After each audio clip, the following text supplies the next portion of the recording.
while mute participants will still be able to hear business being conducted.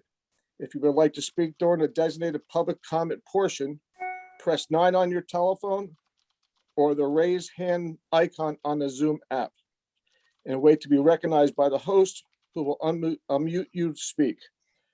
When you are done commenting, you will be put on mute again. There's a 5-minute limit on all public comments. So now we'll open it up. We have no non-agenda items tonight, so we'll go right to early public comment. Have a motion to open up early public. So moved. Second. All in favor? Aye. Good. Anybody wishing to speak? Please talk about agenda items.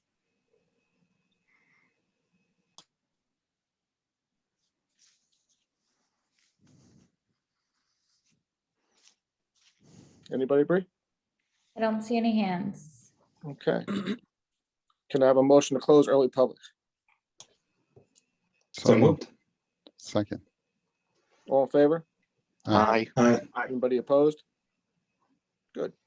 Report of committees. Anybody on the council have anything to report? Yeah, I've got one thing, Economic Development Commission. So I brought this up maybe a month or two ago. They're doing a punch card initiative. And the idea is you can go to any participating restaurant or really anywhere you can buy food in the borough. And if you get 10 punches, you can submit that in to be part of a drawing, or you can receive a Visa check card. It's also donated by one of the local business owners. We're going to be doing quarterly drawings and hopefully generate some interest in not only in our town, but from others around the area to come and go to our different restaurants and different places to eat. Nice, nice. Anybody else? Yeah, two things, John, just real quick. Triborough Little League held their baseball and softball evals this past Saturday with just around 200 boys and girls showing up at the field. And it was a great day just to get them all outside, running around and having some fun. This week, the teams will be assembled. And on the 22nd of March will be the coaches meeting. And then shortly thereafter, the announcements will go out to all of our ball players, the teams that they're on, and he'll be coaching them this season. The Triborough Little League safety plan has been approved by Little League, so I encourage people to go there and check it out, especially in the world that we live in. That's and we're still marching forward towards a April 17 opening day, whether that's a virtual opening day. Stay tuned on that one. Trying to figure what that's going to look like. And then Rose held their first meeting last night. The second meeting is on the 29th, and they've committed to submit their report to us before our first meeting on April 6th. That's all I have. Okay. John, Anybody I have else? the Board of Health. Good. So as we discussed at the last meeting, starting yesterday, the eligibility for vaccine now changed. So folks can find that on our website and also on the Facebook page. That's the educators and childcare workers, so on. And that was yesterday, March 15th. So I want to say nothing else with the Board of Health. We're meeting next month. We're meeting once a quarter now. So our meeting is, I want to say the first Monday of the month, next month. Okay. Mike? It's just two things really. I was going to talk about the Rose Fund, but Drew touched on it already. The budget meeting or budget committee is meeting on Friday with the auditor, Joe and Andy, to go do our first round with the budgets and try and put some cuts in. The Alliance coordinator position, we're still actively seeking. So if anybody knows anybody, please send me some names. And then our DPW guys have been actively this week working on opening the fields. So we got that process started. So that's it, Mayor. Good. Fred? Thanks, Mayor. We are working on putting together a list for consideration of another round of tax sale foreclosures. So we're going to ask the tax collector for that list, because as we've done in the past, we'll go through the foreclosure process and then we can put them up for tax sale, and the properties can get back on the tax roll if the borough decides to sell the properties at a land auction. So that's Are we something that- allowed, Mhm. are we allowed to do that right now, Fred? Yes, we can still go forward with foreclosure procedures. It's just we can't go forward with evictions. These are generally vacant land. They wouldn't be properties where they're actually occupied by residents. I'm glad you pointed that out, actually. So, yes. Okay, thanks. Okay, great. Just one thing on the consent agenda. I listed minutes for approval for the Red Twig Trail public hearing. They're just submitted to the governing body for review. So I sent them to you guys, but I am gonna pull them from the consent agenda because they don't need council approval. Thank you. All right, as for me,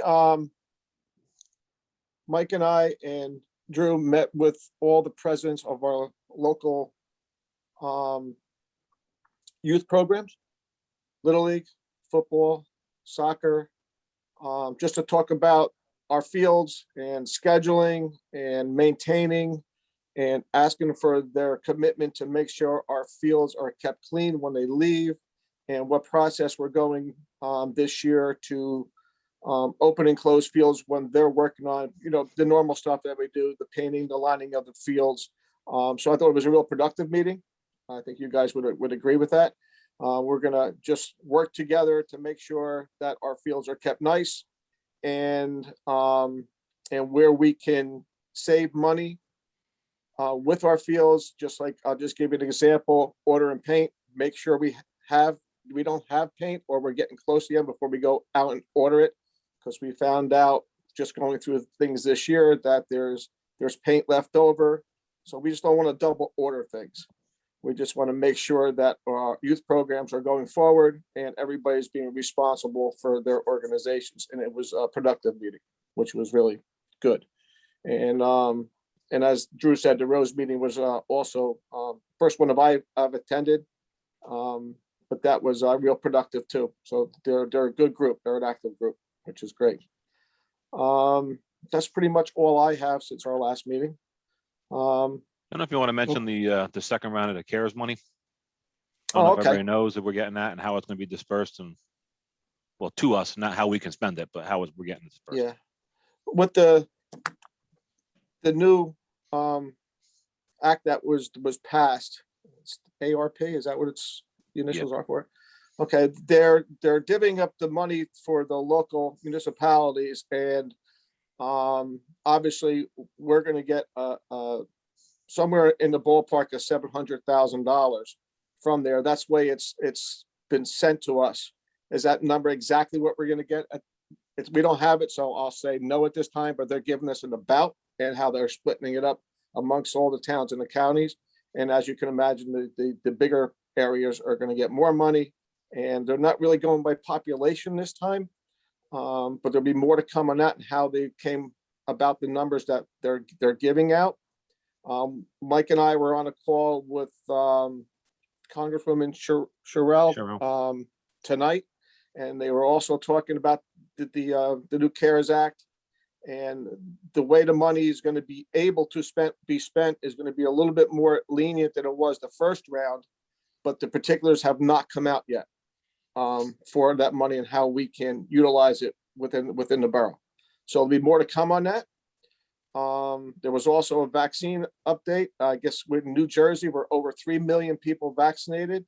People are still having problems getting appointments, but they think as time goes on in the next couple of weeks, that will open up, which will be good for our senior community and everyone else that's in the next group going forward, our teachers, and others. I've heard some people that are just going to sites that are waiting to the end, and if they have an extra shot, they ask if they have extra, they're getting their shot if it's available.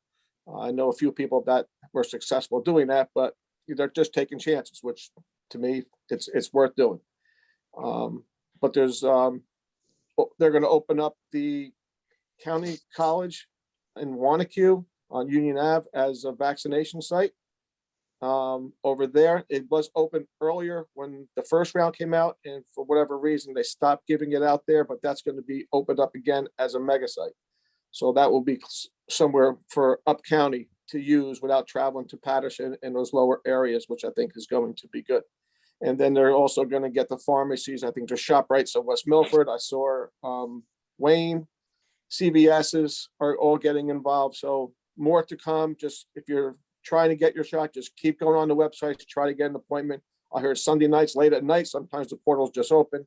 It's a gamble right now, but keep trying if you want to get a shot. It's, in my opinion, it's the right thing to do. But that's pretty much all I have. Can I add to that, John? Sure. So for the general public that wants to know all of the sites that are available, they can go on to the state of New Jersey has a COVID page, and it lists all of the sites, including all the Rite Aids, CVS's, the mega sites, ShopRite, everywhere you go to. Everywhere now that you can get a vaccine, it lists on that page with the links. Now, a lot of people are still having a lot of difficulty.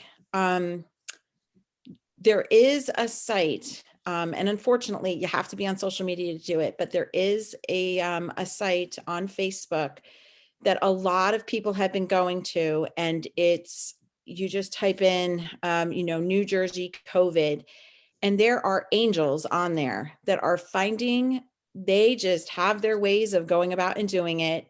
And they are helping thousands of people get appointments that are struggling to get appointments. I will tell you, that is a chance that someone's going to take on their own to give out their personal information to someone on social media, but it is a way for a lot of people that are still in need and want to get it. I think it's a great way to do it. And yes, the CVS's and the Rite Aids, typically they're dumping appointments at like 4 o'clock in the morning. So you have to be up and get into these sites, because other than that, it's near to impossible on a lot of them. For what we're also told, that if there's our seniors that are not on social media, they don't have computers, they're not computer savvy, they can call into Borough Hall, and we will take their name, address, and phone number and create the list, and we'll send it to the county, and then the county will call them back and put them on, they'll register them with their sites. So that would also be an avenue for our seniors that cannot operate a computer or social media, do any of that stuff. We can help out. Right. So we should get the word out on that also.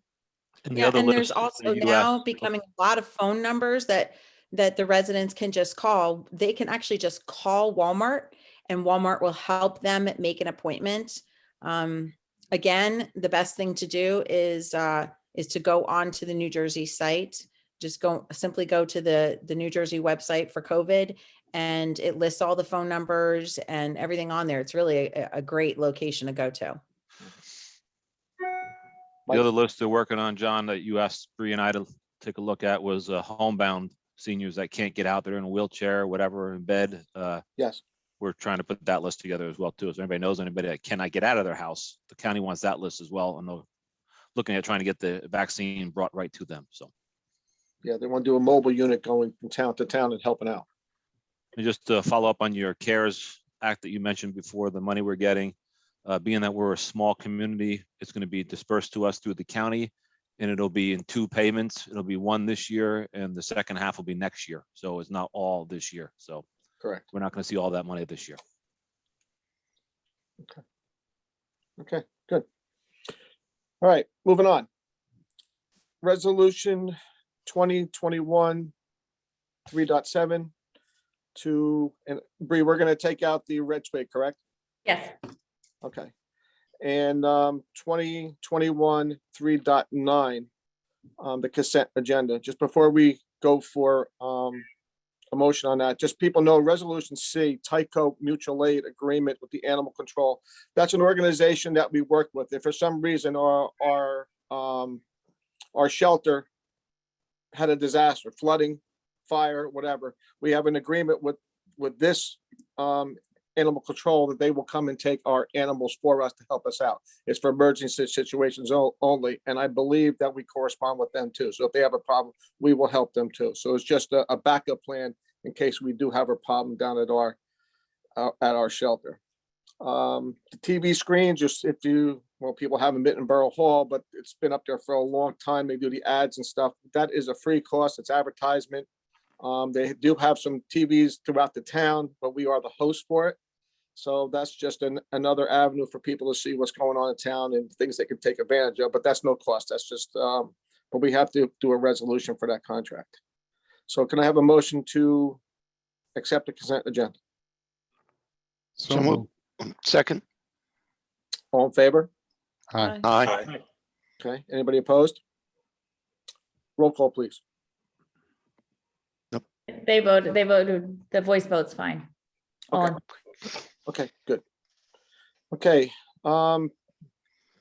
pending items, second and final reading and public hearing, ordinance number 5-2021, affordable housing -1 affordable housing overlay zone. Public notice statement, please. Yes, this ordinance was posted in the municipal building, published in the Herald News, and copies were made available to the public so that a motion may be made that it be read by title. Okay, have a motion to read by title, please. So moved. Second. All in favor? Aye. Aye. An ordinance in the Borough of Bloomingdale, County of Passaic, State of New Jersey, amending Chapter 92, Section 61.1 of the Borough Code, known as the AH-1 Affordable Housing Overlay Zone. Okay, Fred, do you want to talk about this? Or you want me to? Fred, you're on mute. Fred, you're on mute. Yeah, sorry about that. That would be great. It's okay. First, we did receive a comment from the planning board when they did their consistency determination. And they pointed out, because this is just a very small amendment to the AH1 overlay. But they pointed out that since the original adoption in 2016, the mirror track, which we commonly known as the old DR Horton site, the actual survey indicated that the site was 33.81 acres. So throughout the ordinance, because it's not a significant change, it's just good for purposes of record keeping. If you look, the first whereas discusses or references it, and it says 32 acres. So we're asking if that would be changed to 33.81 acres. And the same goes in section C and really throughout the ordinance. When there's a reference, section C, subsection 1, when there's a reference to the 35 acres, it really should be now 33.81 acres of land. And it's a de minimis change when you look at 180 acre track, and it was an approximate 35. And again, in subsection C3, it says preparation to the 35 acres of the mirror track, and there too, it should say 33.81. And then finally, if I could point out, the change in the ordinance is in that section C3. It calls for, in lieu of site preparation, it says, or donation of the land set forth in section 1 above to the satisfaction of the borough engineer. And I'd like to ask if you could include and the borough council, because this purpose is to try to see if we can obtain affordable housing development for that track. And as everyone knows, there's quite a bit of cost. So the ordinance itself was put together to provide incentivized zoning so that a developer would consider performing site work to the track. And the alternative, what this ordinance amendment is saying, well, if you donate the land to the borough, that too would be a significant reduction of cost. So by doing that, it leaves an option that if the land is proposed to be donated to the borough and the council accepts the land and believes that that would qualify as an incentivized type zoning, because it would reduce the cost to hopefully get a developer to develop the project, then that too would qualify for the overlay zoning. That's the only change to the ordinance. The rest of it has been, well-documented history going back to 2016, but that's the change at this time. So I would just ask if those amendments, if I could ask the governing body to move and second those changes I just outlined. Again, they're more housekeeping items, but before you open it to the public, Mr. D'Amato. Okay. You want us to roll call on this, or can I just do a? I think All just to favor. move it, if we could have a motion and a second on whoever, did someone move the ordinance, Brianna? Not We yet. haven't go to, Not yet. So then yet. I would ask if we could move it in a second with the proposed amendments. Okay. Have a motion on the floor to move the changes as proposed by our attorney. so moved? Second. All in favor? Aye. Aye. Aye. Anyone opposed? Okay. Okay, we're gonna go a motion to open the public hearing. So moved. So second. All in favor? Aye. Aye. Okay, good, Linda.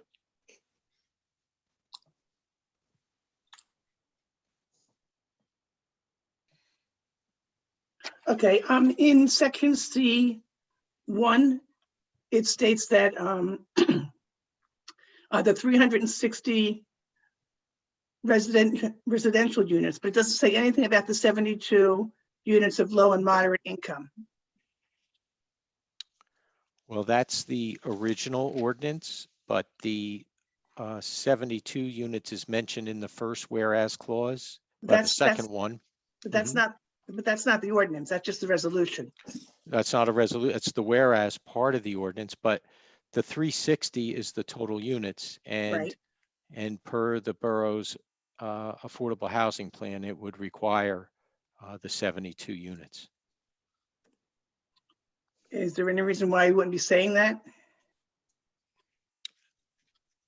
There's no reason why you wouldn't be saying it, but again, we didn't make any other changes to this ordinance. This is the way it was originally adopted, and it went through quite a bit of litigation as well. But I would say that it's in our affordable housing plan. It's part of a court order, and the 360 is the number. I don't want to, I'm just saying, Linda, like, I understand what you're asking, but if we then say, for an example, including 72 units, I don't want it misunderstood that it's any more than the 360. And a developer cannot build the 360 units without that affordable housing set aside of 72 units, whether it's in this ordinance or not. That's part of our affordable housing requirements. So I just get concerned if we start to add some language to that effect, that I don't want anyone to think that now it's somehow 72 additional units, without us, by just inserting something. So, but I believe from a legal perspective, it still holds that it's 360 units with 72 affordable units.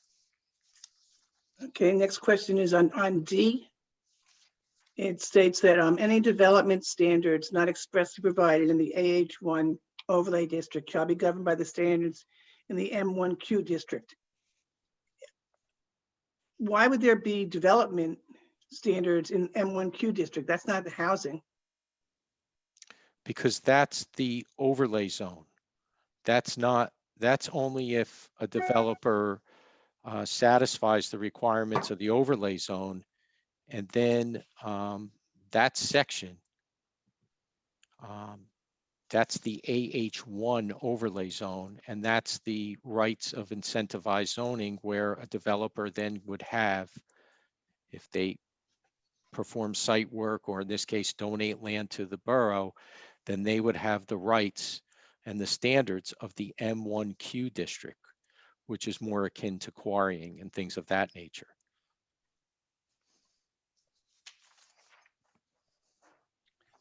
Okay, that doesn't make sense to me. But and the last question that I have is that there's going to be only a $3,000, I think it was a $3,000, no, sorry, $5,000 escrow to be established on an annual basis to provide for the borough conducting appropriate and necessary inspections. Only $5,000 is all it's going to cost the borough annually to do inspections. Well, that's under, you're looking at section I, subsection 5, right? Correct. That's on an annual basis. And that's with respect to, that's an escrow. So if more money's necessary or funds, then it would be asked for. That's an escrow. So, I and if understand. we don't spend that, it would be returned. And don't forget, we still have other fees and, inspections.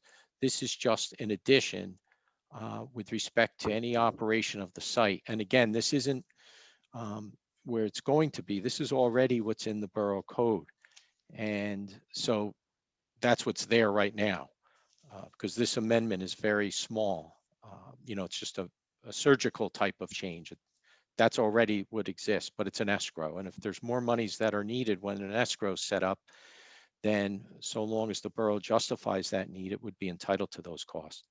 Well, I just think it should be that the council should definitely consider increasing that, because they have been informed previously that that Tilcon has gone over the areas where they're not supposed to be blasting. They have gone where the fencing was, they weren't supposed to be going. And I mean, I don't know if anyone's doing inspections or not. I tend to think that they're not. But maybe if there is a significant amount of money in there to be able to do the inspections, they would be done, they'd be done properly. And then we wouldn't have to worry about them doing something they're not supposed to be doing. Just my comment. I mean, you'll do as you so see fit, but I just think that that amount is just a very small amount to do the type of inspections that should be done to make sure that they are doing what they're supposed to be doing. Well, I think this ordinance as it stands already would have, well, it gives more oversight with respect to the operations or the right to the borough to have that oversight. And I just want to go back because, your last question about the overlay, remember here in this ordinance, there's the affordable housing zone, right? And that's for what I would say is the mere track for that to be developed, right, for the housing. The overlay, when you ask the question about the overlay zone,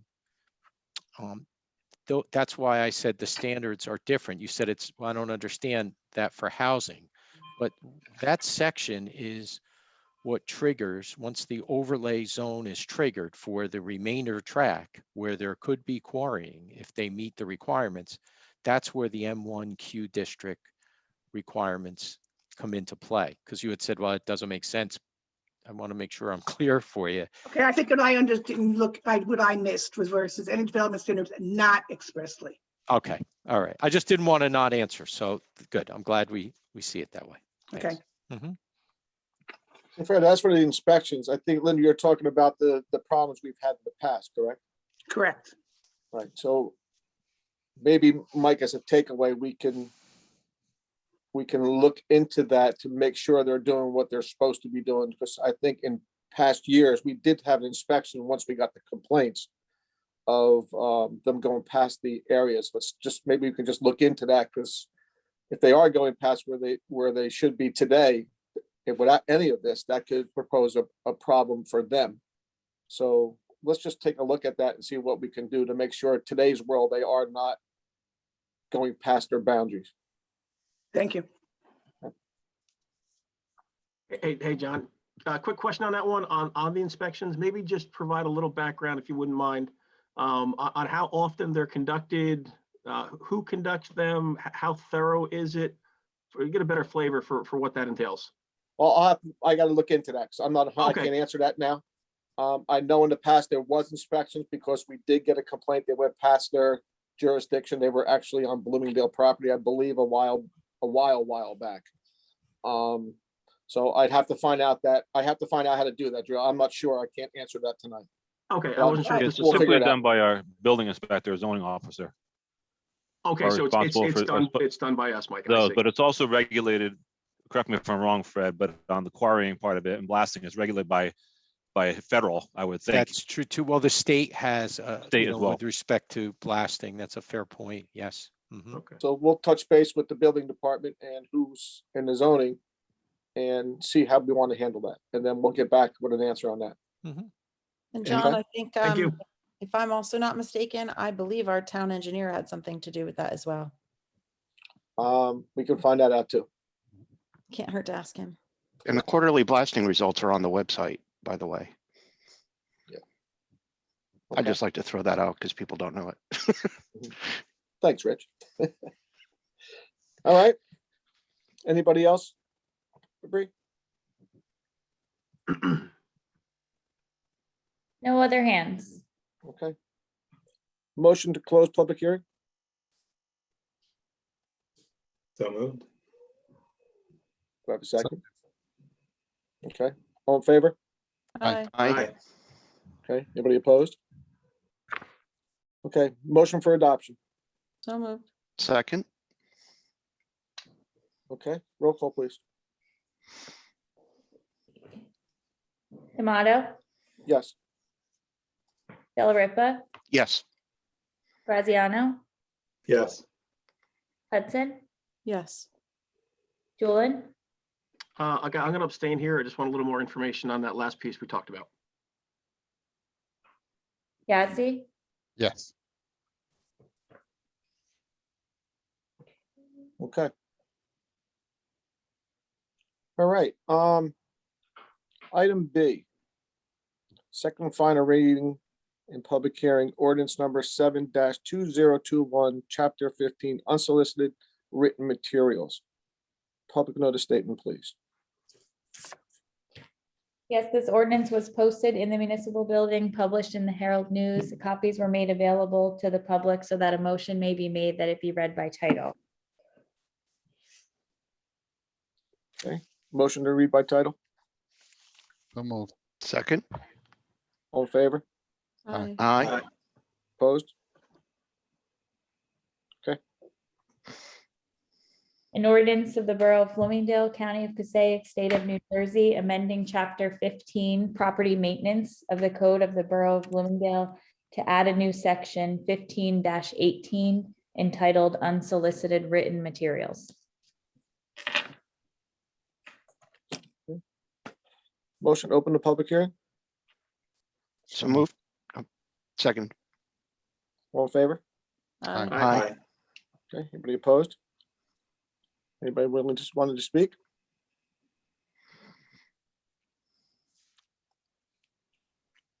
No hands are raised. Okay. Motion to close public hearing, So moved. Second, all in favor? Aye. aye. Okay, motion for adoption. So moved. Second, Okay. Fred, just a quick question, Fred.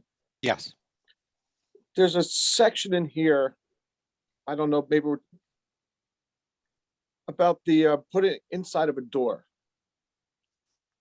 Can we just make a slight amendment to this and still approve this to remove that?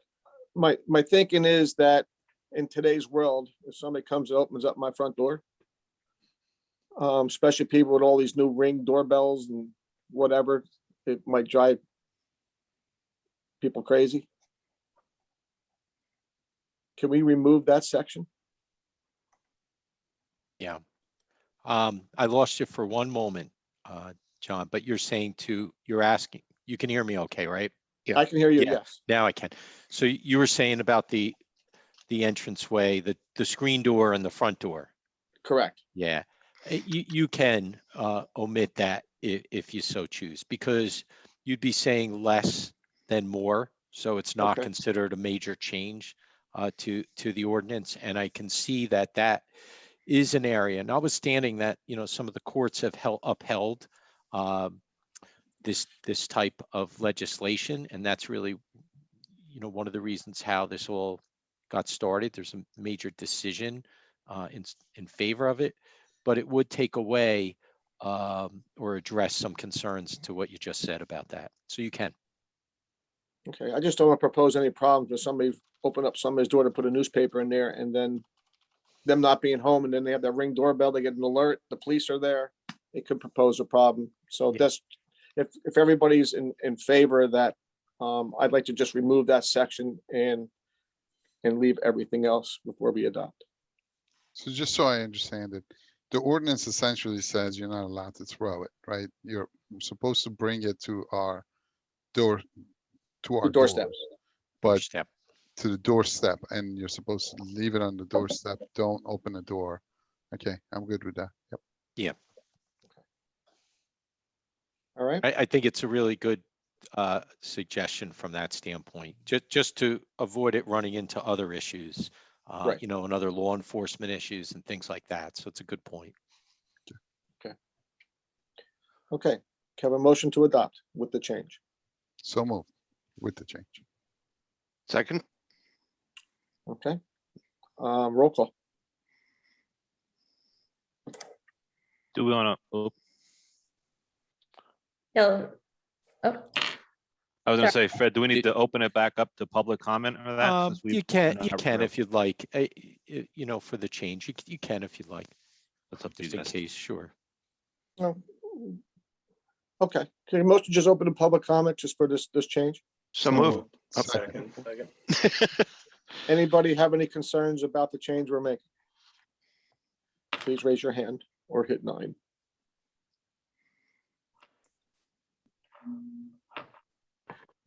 I don't see any comment. Okay, motion to close? So moved. Second, All in favor? Aye. Aye. Motion to adopt? So moved. With second, those changes. Okay, with changes, yes. Yes. Roll call. Delariva, yes. Graziano, Yes. Hudson, Yes. Julian, Yes. Yazdi, Yes. D'Amato, Yes. Okay. Okay, item C, ordinance number 8-2021. At a capital surplus, PD body cameras. As we spoke at our last meeting, there's a ruling coming down that we have to use a certain type body camera, and we need to have this done before, I believe it was June 5th. And then there's the probability of a grant to reimburse us for this after that, but the grant is not in place yet. And because they don't know how they're going to divvy money up on that side, but they're making it mandatory to have it done by June 1st. Have a public notice statement, please. as this ordinance was posted in the municipal building, published in the Herald News, and copies were made available to the public, so that a motion may be made that it be read by title. Okay, can I have a motion that the ordinance be read by title? So moved. Oh, second, All in favor? Aye. aye. Anybody opposed? An ordinance appropriating $32,000 available from the General Capital Surplus Fund to provide for the purchase of body cameras for the police department described herein and by the Borough of Bloomingdale, County of Passaic, State of New Jersey. Okay. Motion to open up public hearing. So moved. Second, All in favor? Aye. aye.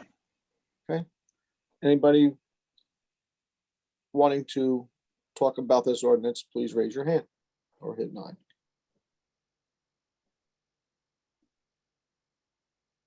No comments. Okay, motion to close. So moved. Second, All in favor? Aye. aye. Motion for adoption. So So moved. moved. Second. Okay, roll call. Graziano, Yes. Hudson, Yes. Julian, Yes. Yazdi, Yes. D'Amato, Yes. Delariva, Yes, Okay. Introduction of new business, adoption of resolution number 20213.10, payment of the bills. A motion on the floor. so moved. Second. Okay, roll call, please. Hudson, Yes. Julian, Yes. Yazdi, Yes. D'Amato, Yes. Delariva, Yes, Graziano, Yes. Okay. Item B, adoption resolution number 2021 3.11. Approval of a change order on Main Street for our booster station with Hutton Construction. I think this is in the form of about $6,000, Mike? Right? Yep. Okay, and we do share that cost with Butler. We pay the bill and then we get the money, we split it in half with Butler, correct? Correct. The contract read the first 250 was on Bloomingdale. This next 100 was on Butler.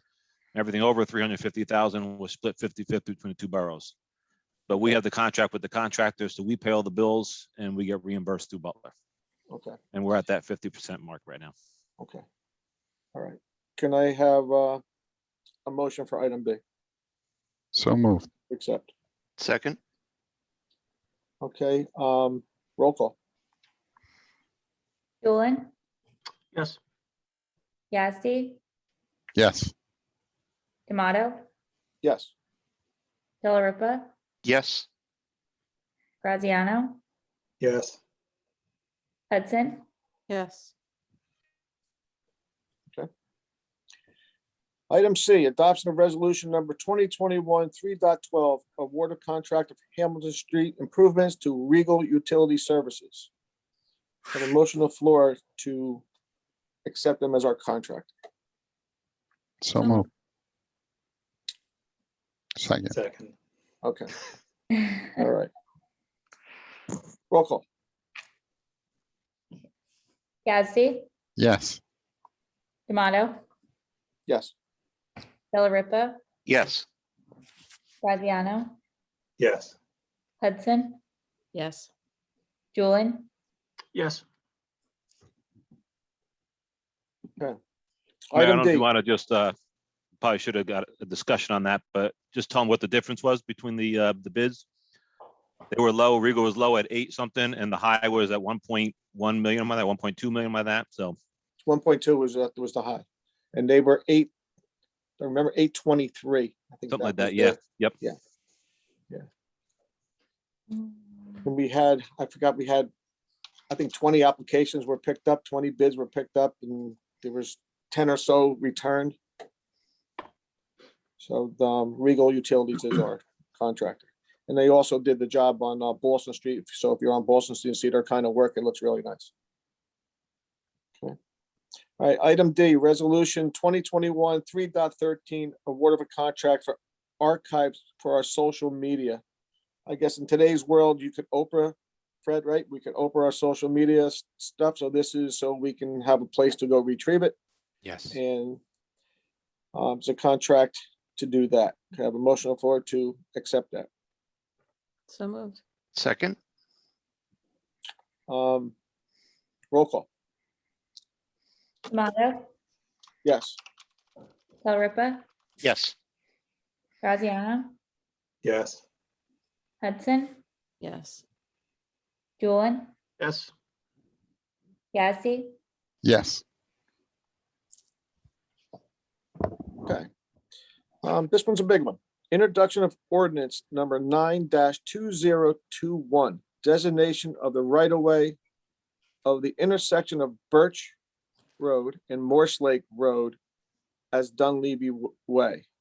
For those of you who don't know, Birch and Morse Lake Road, this is the entrance to their clubhouse, and it's been a request to make that a street, official street, by the Association of Morse Lakes. And I think this is a great thing that they're doing, to name that Dunleavy Way, since he was a big part of their lake community. So can I have a motion on the floor? So moved. seconded, Okay. All in favor? aye, Aye. Okay, Bree, you want to read it? An ordinance of the Borough of Bloomingdale, County of Passaic, State of New Jersey, to formally designate a right-of-way off of the intersection of Birch and Morse Lake Road as Dunleavy Way. Okay, And then, John, the second and final can be April 6th on that ordinance. okay. Okay, item F. This is going to be some conversation. I believe we all had the literature to review for the cannabis legislation. So I just want to open up the floor for discussion. With this, and Fred, correct me if I'm wrong, we have 180 days to make a decision on what direction Bloomingdale wants to go in. If we do not do anything, we can't, we'll have no say. I think it's for 5 years. Correct. All right. So we need to make, and tonight, like I said, tonight's just a discussion and to think about how we want to handle this for our borough. We've had this discussion before going back months ago.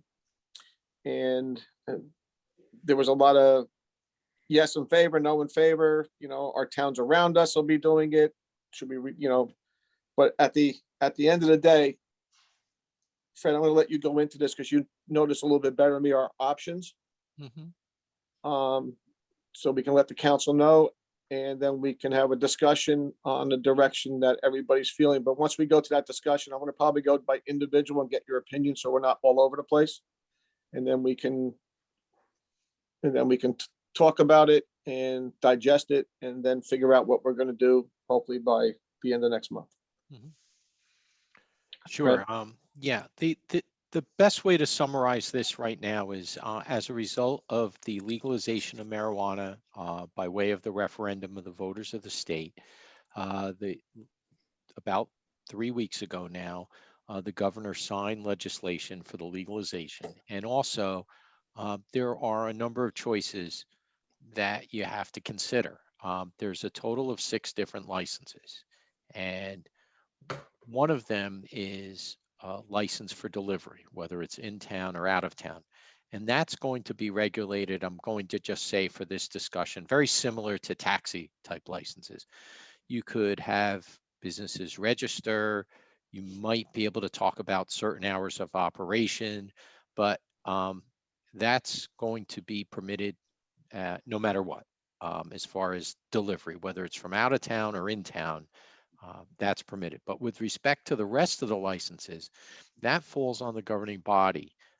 You can prohibit all of the licensing on the local level, which means we're talking about recreation, cultivation, distribution, those type of licenses, or you could adopt a hybrid. I'm just giving you some examples. You could say, well, we're okay with recreational sale, a retail type sale in our business district, but we're not okay with that in a residential zone or only a certain area of the borough.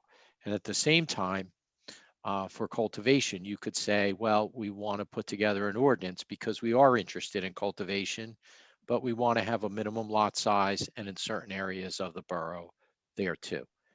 If you don't take any action, for an example, then everyone has an inherent right to operate a business, whether it be cultivation, retail, distribution, those type of license, wholesale, if you don't act.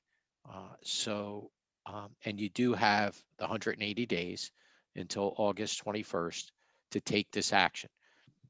The difficulty in all this is I'm going to use the retail sale. If you permit the retail sale between now, by ordinance, between now and August 21st, and you say, I'm just giving an example, I'm going to do this borough-wide. We're just going to permit it. And then you find that you don't like it in a certain area. It's in an area where you just don't think it just is a compatible type of use. You're locked in for 5 years before you can make a change. And at the same time, if you make a change, any businesses that are already established, stay. It would just be to, going forward.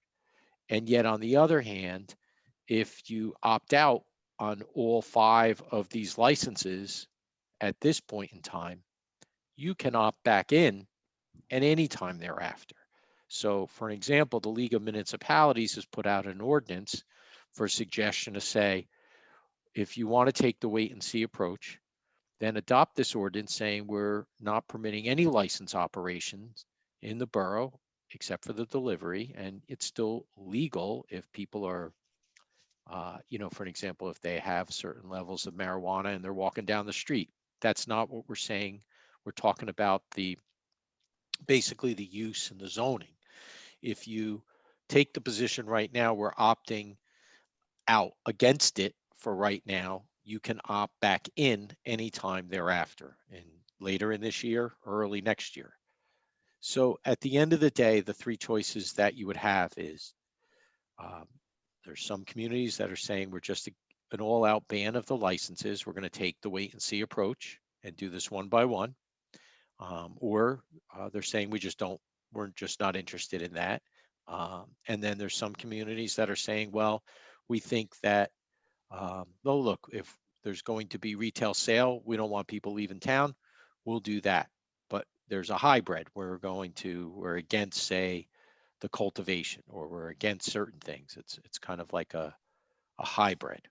And then there's some that are saying, no, we're going to be in favor of all of them, but let's get the proper zoning in place so that it can be in certain parts of the borough. There is a tax benefit, a direct revenue that the borough would receive.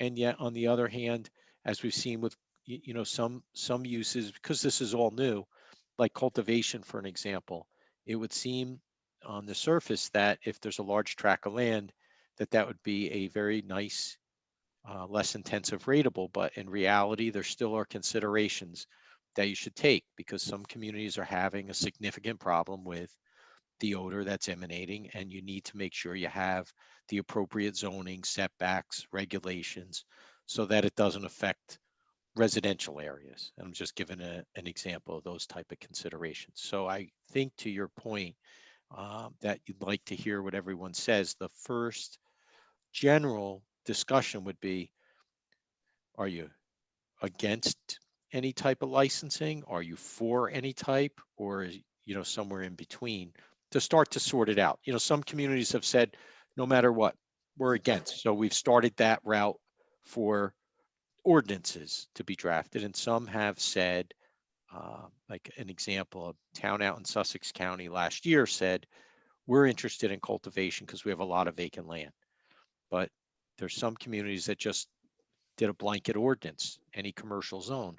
But when you look closer, you really want to be able to identify what properties that would be, so you don't have unintended consequences and it's next to, as I said, a school or a park or a residential neighborhood. And you can actually zone and say, with these considerations, for whichever use you license, here are the properties or districts that are eligible for this type of use, and the rest would not be.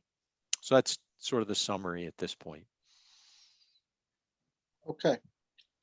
So let's just start our discussion. I think that's a good idea. That, first of all, do we want to opt out completely? Can I add to this? You can go first.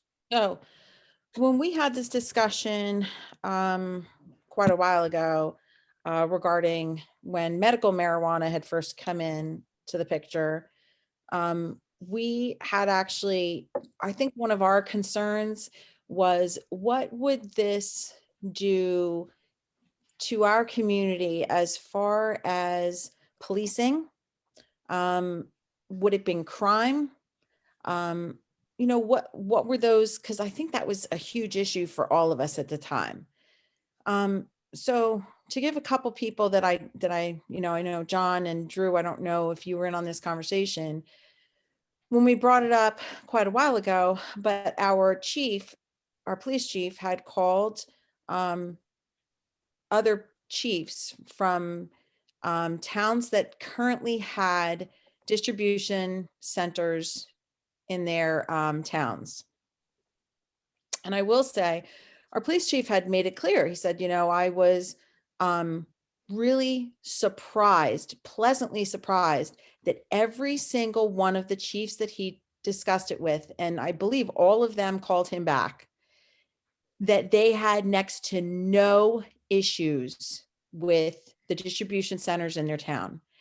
And he said part of the reason for that is that the state has guidelines, and there's such strong security in these distribution centers. It was a surprise to him. And they all said not a single issue with any of the distribution centers in their town. I will say, for me, that really gave me a different, I really looked at things very differently after that. Because for me, that was huge. You just don't know what to expect when all of a sudden you hear that there might be a distribution center in your town. And boy, what kind of people is that going to bring into the town? And is that gonna raise your crime? And it was a total surprise to our chief and a total surprise to me. So I would tell you, as far, if you're asking me my opinion, I have no problem with a distribution center in our town. John? So from a retail standpoint, I see it as a bit of an opportunity for the town. And really, I don't look at it as much different than a liquor store, except here you get that 1 or 2% direct tax to the municipality. Distribution centers, what could be worrisome when it comes to trucks and things like that and the logistics behind it. I don't know what that would look like. I also don't know what type of buildings we would have to have that set up and what that might look like. I guess it could depend on where it was. The cultivation aspect of it, yeah, I did hear a lot about the odor and complaints on that. To me, I think there's really only one property in town that might even be feasible for that. And I think it's zoned for farming right now. And that's on Union Ave. So I don't know. I don't really have, a strong view on the cultivation aspect either. I also feel like there's probably a lot of better places in New Jersey where that could happen, like as Fred had mentioned, in Sussex, where you can be more isolated and then it's kind of further away. So to me, on the retail side, I feel more strongly about. I could see some good opportunities there. We can actually state where it can go, and we can put some control over it from that regards. When it comes to being able to send it out or to deliver, that seems a little strange to me. I don't know how much on board I am for that. I mean, I'd have to probably learn a little bit more about that. I would be open to hear, others' opinions on that. But to me, again, retail, I think that sounds pretty good. We can control it in the way we want, and it can provide some revenue streams really into our town. Okay, Drew? Thanks, John. Just a quick question for Fred. Do you know if they're going to look at this at the same way they look at liquor licenses based on head count in a borough? So for example, it's 1 per 3,000, for example. Any intel on that? I do not believe they are. I think the best I can tell so far that they're not, that it's going to be much like, I'll say, cigarette sales. Where Carte you go- blanche. Sell right. it where Yeah. you can. Yeah. So Might be different on the cultivation, those licenses, and I think there's, quite frankly, big dollars involved for those businesses and some regulation. There's going to be more regulation at the state level, but I think the retail, I haven't seen yet. There's going to be more regulations, but that was not promulgated that it would be, only a few licenses. The only way I could see that happening, say on the local level, is if you said, we're only going to permit the retail sale in this area. That's the only way I could see a limit, but it Yep. would be done by the governing body.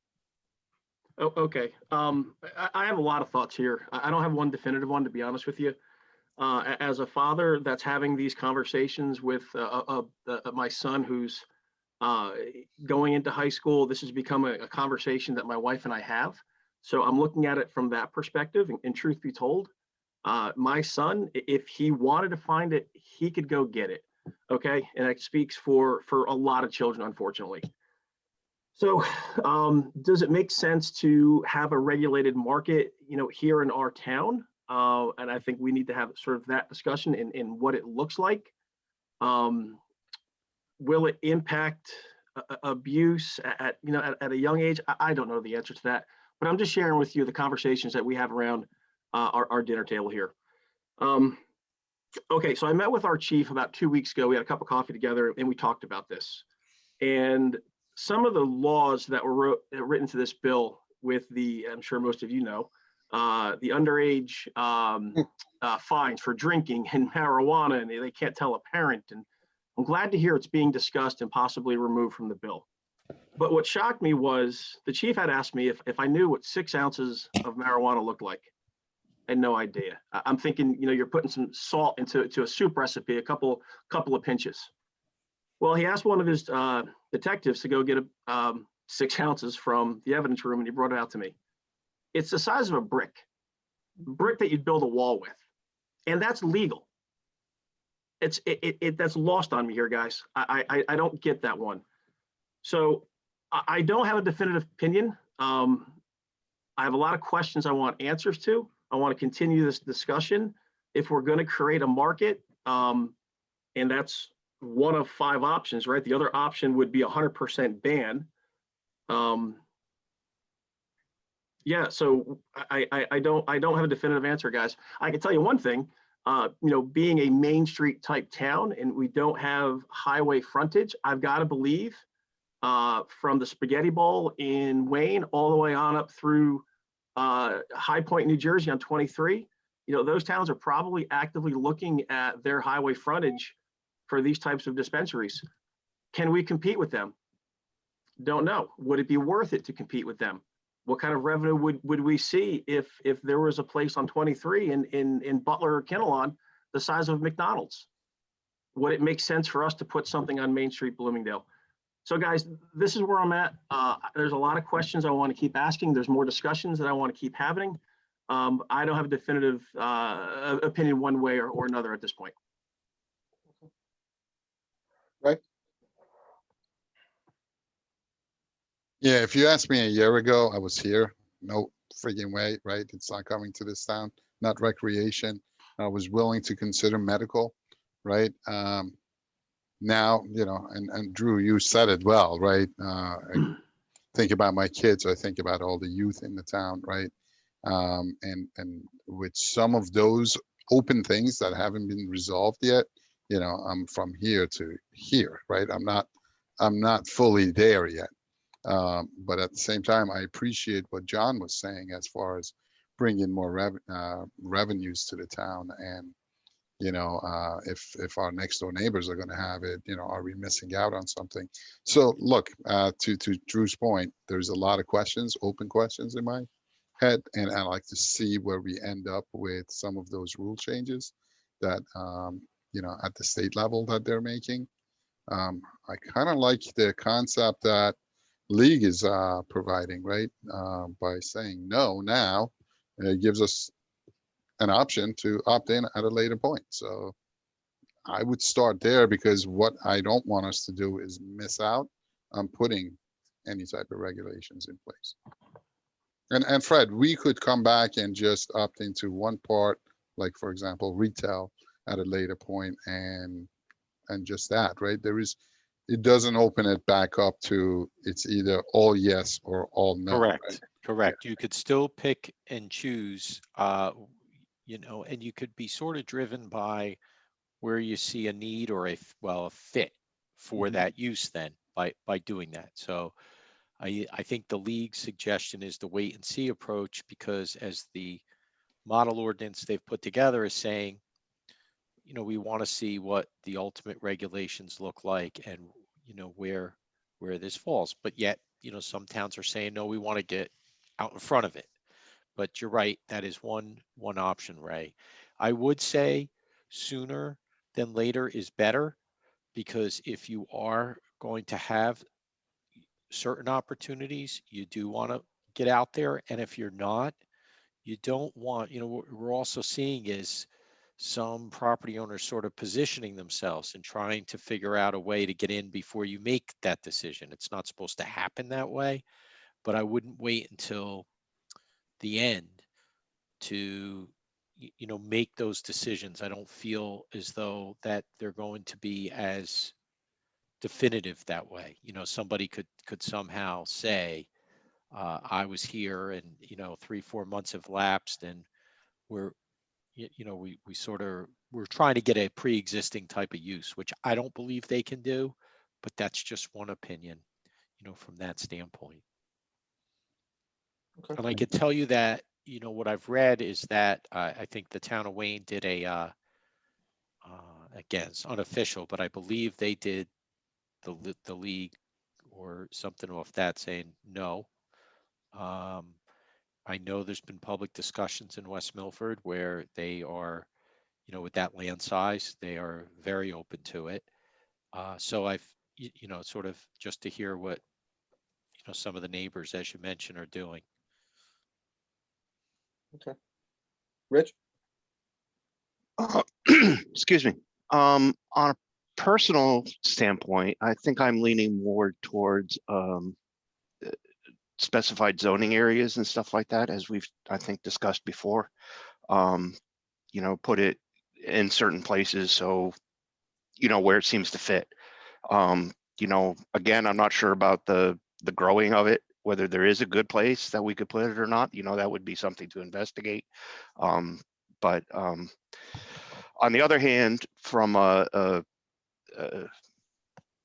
guess more of a strategic view, I also appreciate the opt out and wait to see approach, because, you know, as we've discussed, or has been stated before, there's still some uncertainties in how this goes. So, I mean, you know, I don't know if we actually wait until the end of the, you know, how long we would wait to decide that, or, you know, if we even wait for the, you know, I'm just not sure that now is a good time to make a final decision, if you will.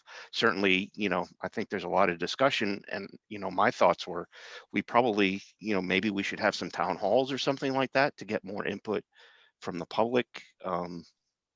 Because I mean, we all talk to people, but it'd be nice to have, you know, some sort of formal idea of what people are thinking, you know, in the town on how we should handle this, because I'm sure there's a multitude of of viewpoints here. So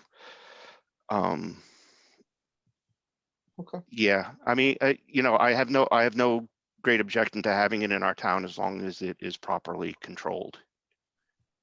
Okay. All right. As for me, and going back when we first discussed this, I was, as Ray, I was dead against it. That was just my personal feelings. Then when all this came about and the legalization and all that, and the part when I started reading what the chief showed us, I was like, they're out of their minds. But that's seems like it's being resolved with the underage. Because the whole thing really concerns me is the underage people. Adults can make their minds up for themselves, as they do for drinking, whatever, smoking, whatever. I think that they have to hold responsibility. And then within this law, if you're a CDL operator, like our employees, it's like drinking alcohol. They still have to abide by I guess, the federal law. All right. So that part, I'm not overly concerned about, because then if they make a mistake, that's their issue, no matter who it is. The medical side of it, I've talked to people that benefit from it. So I see that. Should it be down on Main Street? I don't think so. If we want to develop our town to be a Main Street walkway, you know, that's what you want to be. I don't think that should be in our Main Street at all. Drew brought us some good points with the highway. I didn't even really give that a thought.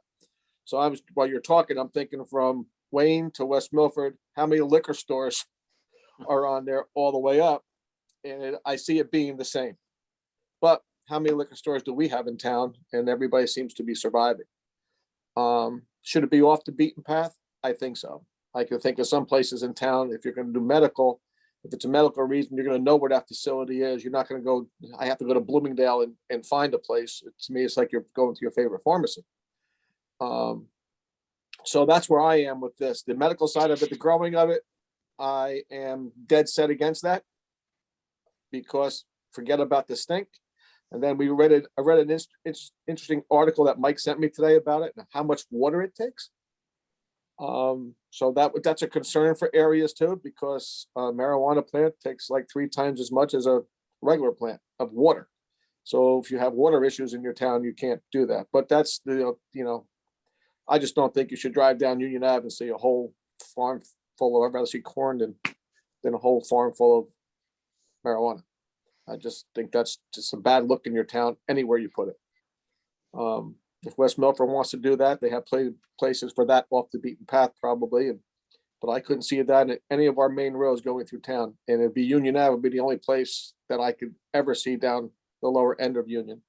And we have enough problems with the upper side of Union with stink at times. So that would be a complaint for residents to make. So I don't think that's even an option in town. And I don't think anybody would want to come here for that because you would want substantial property, I would think. But right now, I'm not sure we should opt in or opt out. I will do some research and talk to some of our local neighbors and see what they're thinking. And that might be a play in our decision too.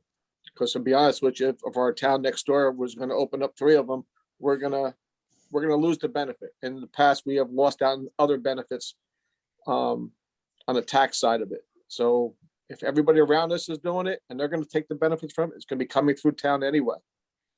Is that a good reason? I don't know. But, and I've spoken to the chief too, and he was dead against it. But when you really look at it, if somebody's our neighbor town, they go there and pick it up. They're driving right down here, return right through Bloomingdale. So we're going to have the same issues. So right now I'm leaning towards, if we go with it, the medical side. Fred, one question I do have when you said like, a local 7-Eleven sells cigarettes. They can sell this too right alongside of it. Yes. Is that our choice or they'll Yes, just it's be your able to? choice. If you zone for it that way, it's your choice. If you do nothing, they can sell it. If you zone and you say, I only want it in certain areas, then they cannot if they're not in that area. Okay, so it's not like they apply to a license to the state. I'm going to sell marijuana, but I'm a 7-Eleven. I can just put it next to the cigarettes. They have to really go through us for approval. Right. I mean, they may have some state requirements, but I believe that we're not like capped. But ultimately, you have the last say right now as to where and who can, what areas of the borough it can happen. And if we do nothing, we have no say. Right. Okay. So Fred, I'm a little confused. I thought that this is not similar to the medical side as far as the applications for a distribution center. This is not the same. For retail, it's not the same. Retail, it's all right here. That type of zoning, it's local zoning. But for, say, cultivation or wholesale, there's probably going to be state licenses, but one of the prerequisites is that you have to have the availability in the borough. It's still going to come down to whether you're going to permit it. Somebody can't say I have a state license, so I can come in. They're going to say I can get a state license if you endorse it and you tell me it's permitted. Okay. On the retail side, can you put in a rule or law that makes it so that you can only sell marijuana in the store? I'm thinking about similar states. That's the way they typically have Yeah, it set up. I think there, John, you have a lot of flexibility on the local level for retail. I mean, as long as you're consistent, you can put together an ordinance to say this is how, where, and what type of technically you're talking about some companion uses. Like, in other words, we don't want it sold at bowling alleys, but we don't mind if it's sold at smoke shops. I mean, is that what you're saying? Yeah, that's what I'm thinking. Yeah. Like in certain other states, it's like in Pennsylvania where they have their own liquor stores and they only sell liquor and that's all. I know that's Yes. state managed, but I'm thinking more along those lines. Yeah, you could still do that. Yes, on retail. So Fred, to piggyback off of John's point, it's a great point, John. We then can create how many licenses would be available in our town, or how many retail spots or locations would be available in our town. You So can by zoning. So we do have some power. Yes. Okay. Yes. Interesting. I did like Rich's point too as well. After all, the people passed this, right? And here we are. At least I'm saying no. And you got to be open to what the people want. Yeah, I mean, it's there. Yeah. It's the legal side of it's there. So do you take advantage of it or do you miss the opportunity? That's the the side of it. And let somebody else get the opportunity and reap the benefits from it. So there's all pros and cons of this whole thing. And I'm sure the town people also have their pros and cons for it. Some people will be like, yeah, we got to do it. Some people, would want no part of it. But to me, that's like going, I think about it, it's like, you want to go in and buy a 6-pack, or you just want to go down the street and buy a Coke? I mean, it's your choice if you're an adult. Kids, that one part of it just threw me for a loop. Mike, what do you think? Yeah, I got some data on there because since I took this position, I've been talking to the chief about this from January, knowing that this was coming down the road. And we went and I got Bree to get me some information. I went back and asked the polling that they did in November for this question. I asked what Bloomingdale's results were. And for the people that voted, I can't remember what the total number of people that voted for in Bloomingdale were, but it was 66% of Bloomingdale was for the marijuana, 33 were against, but I don't know of that number who was 18, 19, and 20, because they might have voted for it, not knowing that it was still going to be illegal for them. They're not going to be of age to use it, really. So that might skew the numbers, but just on a broad base, it was 66% of Bloomingdale voted for it, 33 against. Interesting. Yeah. Interesting. It's good to know. Yep. Okay. Well, I think we have a good perspective on what we're all thinking. So now we just got to digest it all.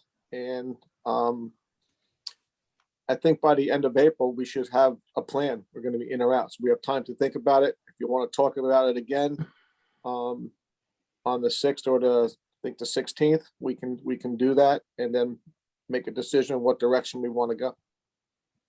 Down Fred, to Rich's point, Go ahead, Joe. I was just going to say to Rich's point about a town hall, and I know there's limitations, but perhaps there's value in maybe taking the vote results from November and just going a little further and get a pulse for what the community feels.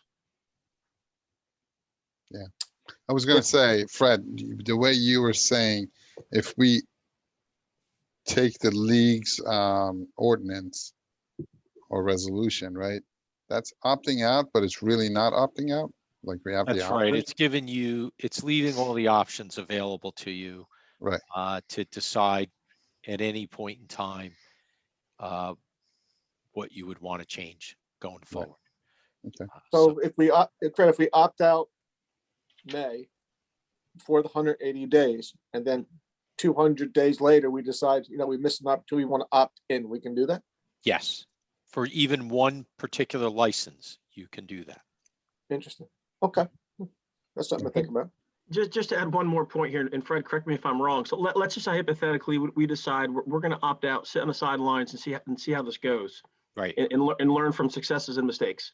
Mm-hmm. But let's say, Butler says we're doing it, Kinnelon says we're doing it, and somebody goes to one of their towns and buys their weed. It's being treated as cigarettes, correct? So they can, in theory, walk down Main Street, Bloomingdale, smoking a joint, and under New Jersey state law, they're okay. Correct. Okay.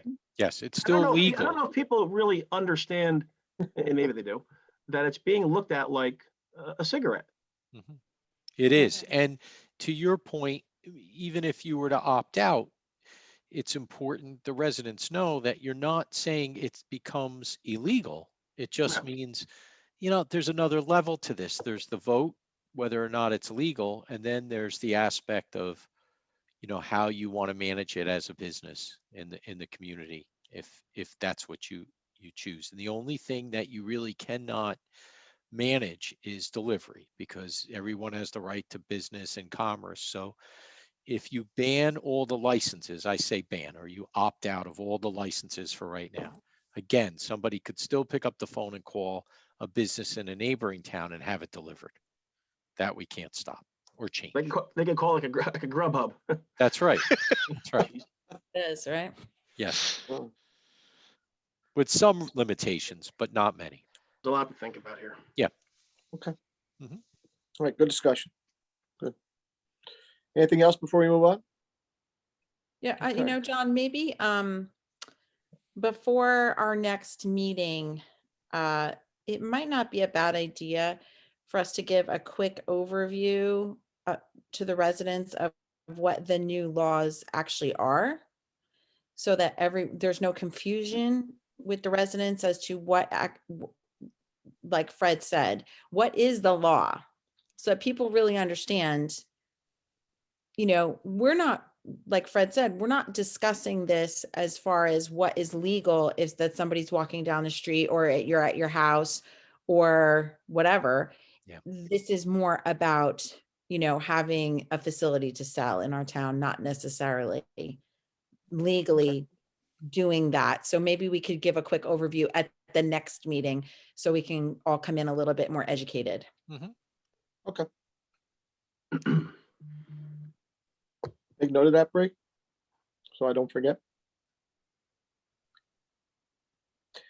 Okay.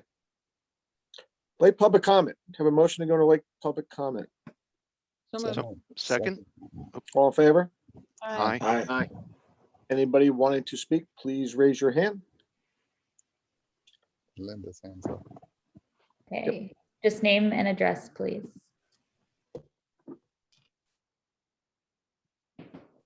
You ready for me?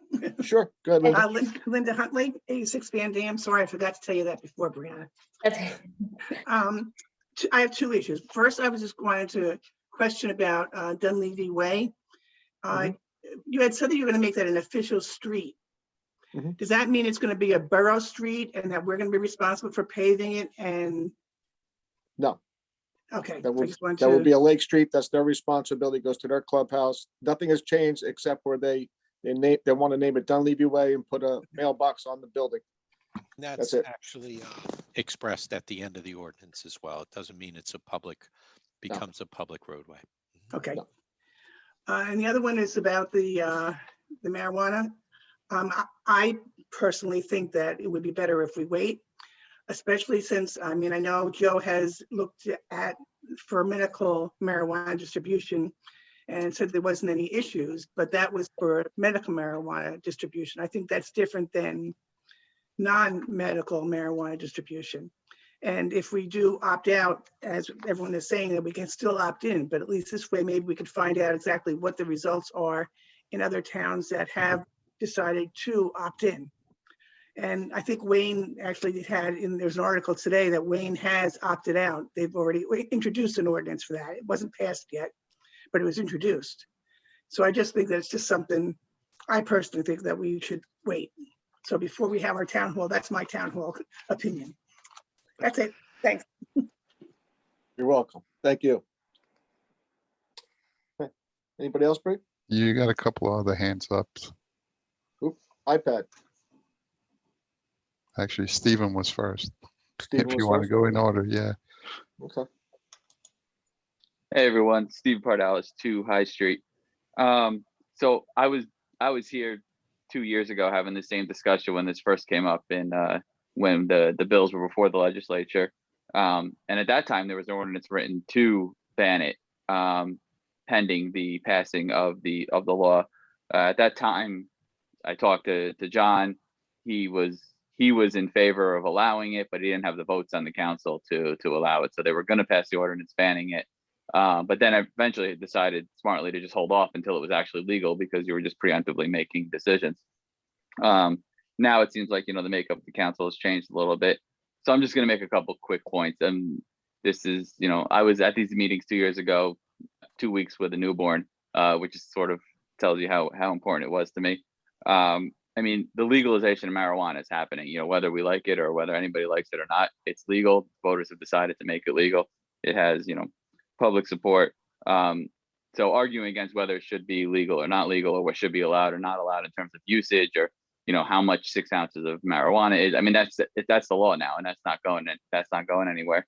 My main point here is it's very simple, and I'm on the Economic Development Commission. And I emailed John and the other people in that group. I pay $14,000 a year in property taxes. If the state is telling us that we can tax something in a 1% to 2% range that we can sell in this town, I can't justify, not being a part of that, primarily just for the dollars and cents part of it. I understand all the concerns, but you also have to remember now, it's been legal in a lot of states for a long time. The data is there already. They're not showing an increase in crime. They're showing an increase in dollars. They're showing an increase in jobs, but it certainly doesn't matter for a small town like Bloomingdale. Overwhelmingly the positives, the net effects of the passing from an economic standpoint have been positive, and they haven't seen an increase in crime. I understand all of the concerns. I just think holding off is a bad idea. This is happening. This is going to be here. And I think we'll regret missing out if we decide to hold off, which is really the easy choice. I think this is not even like, a tempered approach. I think this is an opportunity to jump in there, to find a foothold, to do something the right way, to safely regulate it, rather than, the surrounding towns kind of being beholden to their decisions. Where are they selling? Are they selling it in Butler, over the railroad tracks? Then it's being, used right there in Bloomingdale. The delivery is happening. Anyone can walk around with it. It just to me seems like the stigma attached to marijuana is something like we're going to turn into a Patterson situation. Whereas I think in reality, you're looking at more of a Montclair situation.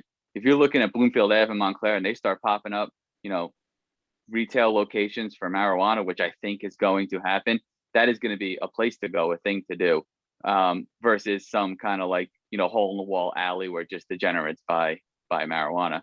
I think it's an opportunity. I think holding off is a bad idea. So sort of like the short summary is, one, the opportunity to directly tax a product, comes along, very rarely in the local, economic world.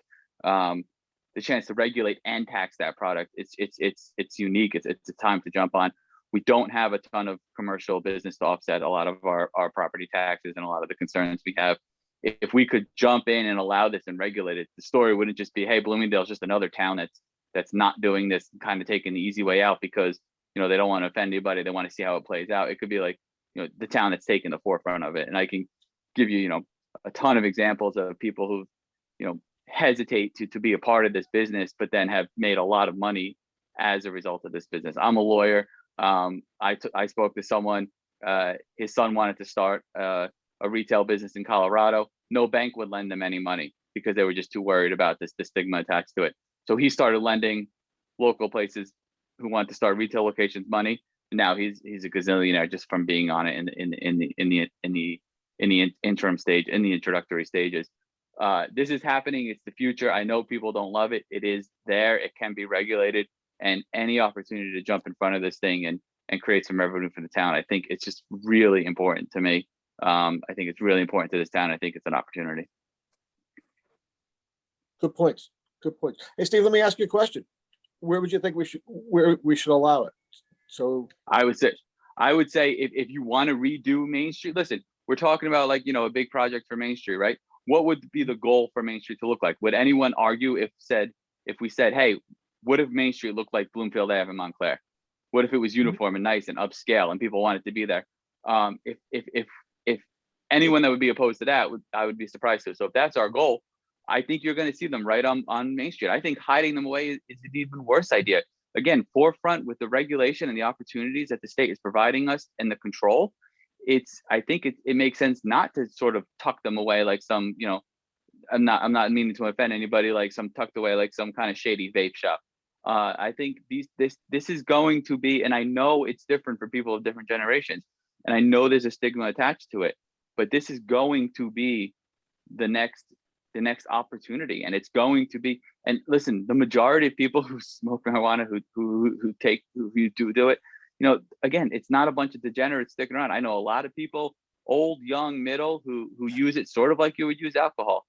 And if you could regulate it in a positive way, and if you could promote it positively rather than, hey guys, we're just going to allow this because maybe we can scoop some dollars up on the side. If you're going to, instead of being like, hey, I'm in the forefront, this is a good opportunity, we're going to do it safely, and we're going to make some money for our town and for the citizens. interesting. I appreciate your opinion. Thank you.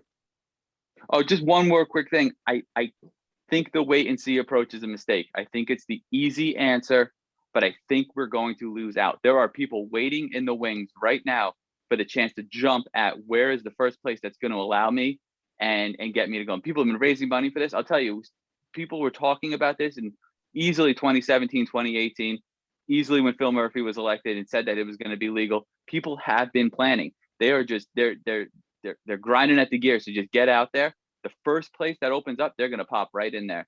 And I think wait and see is going to be safe, but we're just going to lose out completely. I think Steve's making a lot of great points, and I'd love to see any research from Colorado, any of the states that allowed it, of small towns that allowed such thing, right? And like a before and after, and any kind of data from that, right? So if the Economic Development Committee is discussing this, it's a similar point that John was making. If it's an Ray, opportunity. sorry to cut you off, but it was Yeah. actually funny. This morning was the economics podcast on NPR. They have a newsletter. The newsletter this morning was studies showing the effect of marijuana legalization on the economy, which is why I had that stuff so readily. But I will share those studies with the EDC, and then maybe John could pass it along to everybody else. Yeah, that'd be great. That'd Thank be you. great. Thank you. Thanks, guys, for giving me a chance to speak. I appreciate it. Okay, there is another comment, so just name and address, please.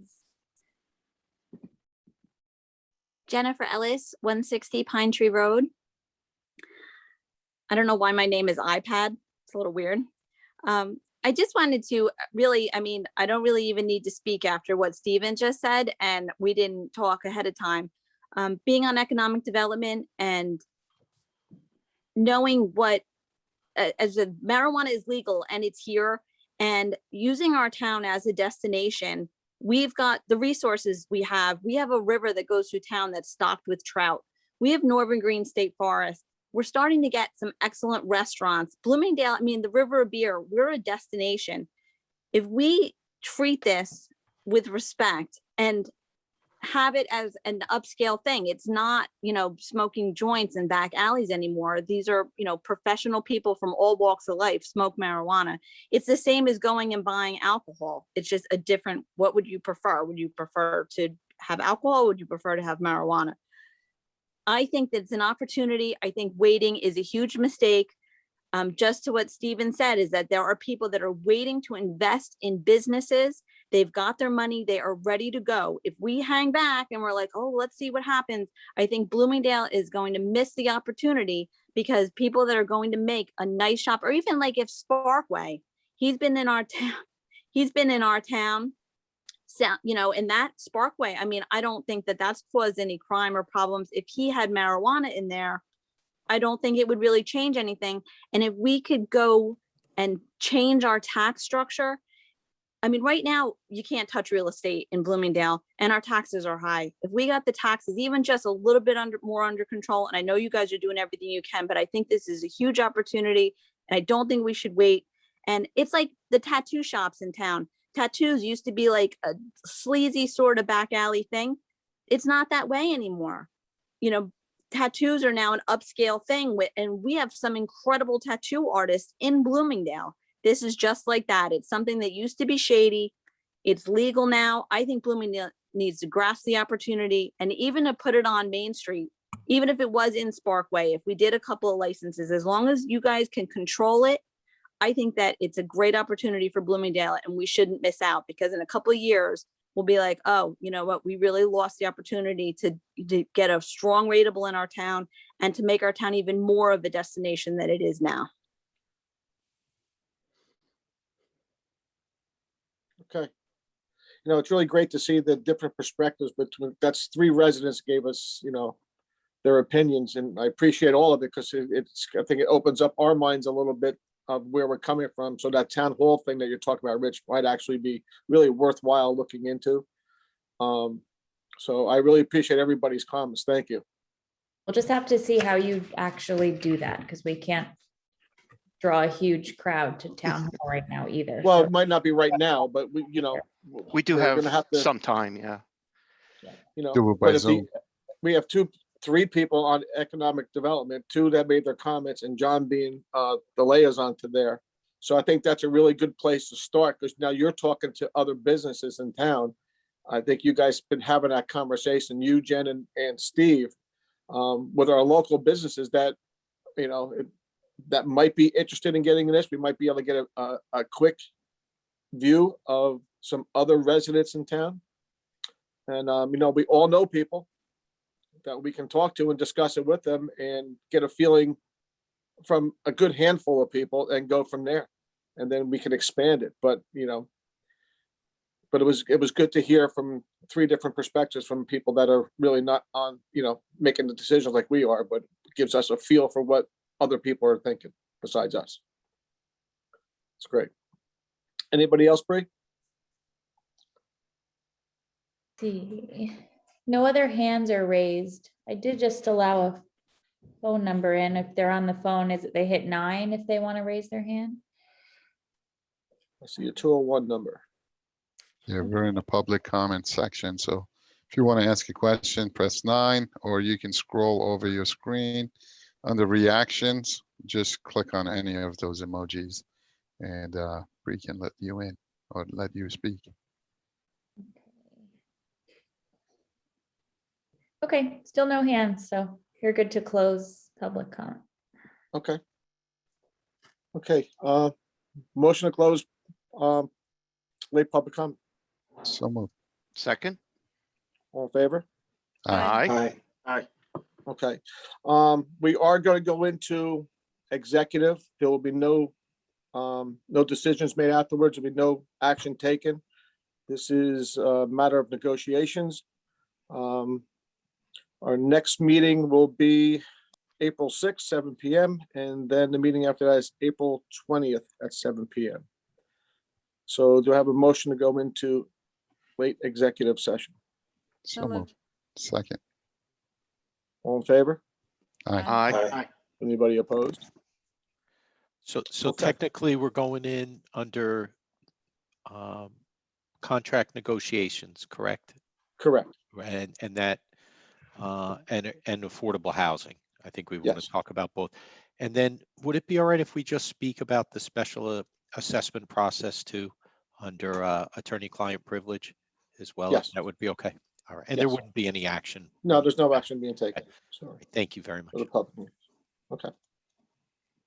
Okay, we Just hold on one second. I have to move.